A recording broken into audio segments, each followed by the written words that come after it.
it takes a great deal of confidence, because I don't think people necessarily sit up and want to hear what you have to say if you are a young woman of color. And I think that for me, I felt in my life I would get a lot of discouragement. And what I would always do when I was young was sort of listen to it and then quietly just sort of nod and then just sort of do my work quietly and plot about what I would do. It's important that girls of color understand that they have to cultivate something inside of themselves and be able to listen to themselves before you expect anyone to listen to you, and that's the same for anyone. But I also think that it's important that people who are not of color and not girls are allies for girls and people of color. Any good male allies out there? Anybody?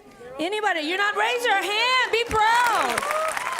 From my own life and my work, I tend to know without a doubt the strength and the incredible power that women bring to any scope, any space, and any theme.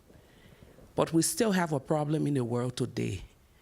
The power of women is a little bit underestimated. The status quo has not changed. How do we get there? I also feel exactly as you do.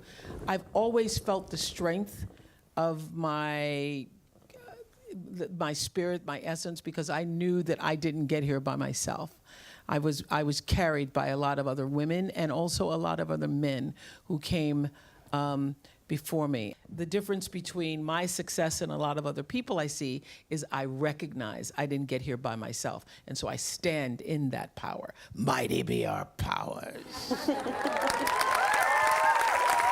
We have the wonderful Michaela de Prince here, I know. Yes, I know Michaela was going to ask a and I know because she said something that has stayed in my memory a long time, which is about how being different can be a virtue. Being born with vitiligo, I was already discriminated and ridiculed because of the way I looked.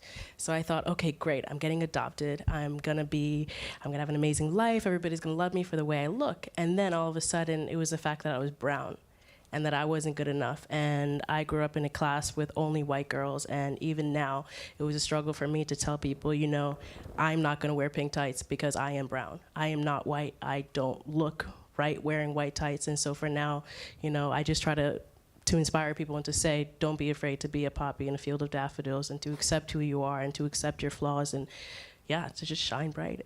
Yeah.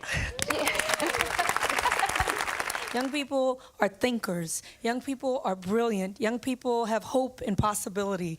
And young people, we just want to remind you to turn your light on. You can keep it off when you wake up in the morning, or you can decide to turn it on. And so that's what happens with Meg. At the beginning of the film, first 15, 20 minutes of the film, her light is shut off. It's dark in there. And little by little, you see her turning up her light.